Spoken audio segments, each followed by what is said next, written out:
মহিলা ওই অসভ্য বেপর্দা নারী, তার কথা হলো কি আর কিতা রহমত কারে হুনান। আমি রহমত মাগফিরাত নাজাত দিয়া আমি কিতা করব? আমার দরকার জুতা, আমার দরকার নতুন শাড়ি, আমার দরকার নতুন 3 পিস। এই জন্য 10 দিন 20 দিন পুরাটা রমজান বাজারে বাজারে মার্কেটে মার্কেটে ঘুরে দোকানে দোকানে ঘাম বাইয়া বাইয়া পড়ে। ইফতারির টাইম হয়ে গেছে, এখনো কেনাকাটা শেষ হয় না। সবে বড় কদর কই গেল, এতেকাফ কই গেল, আল্লাহর জিকির তেলাওয়াত কই গেল, 70 গুণ নেকির রমজান কোথায় গেল? সবকিছু এক জোড়া জুতার জন্য, একটা জামার জন্য, একটা কাপড় চোপড়ের জন্য শেষ করে দিল। ওহ হায় হায় মুসলমান, কত অল্প মূল্যে নিজেকে বিক্রি করে দিল।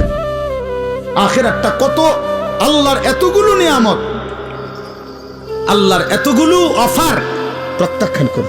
লাগবে না এগুলো, আমার লাগবে না, আমি তান্দাই, আমার দরকার না। আমার দরকার জুতা।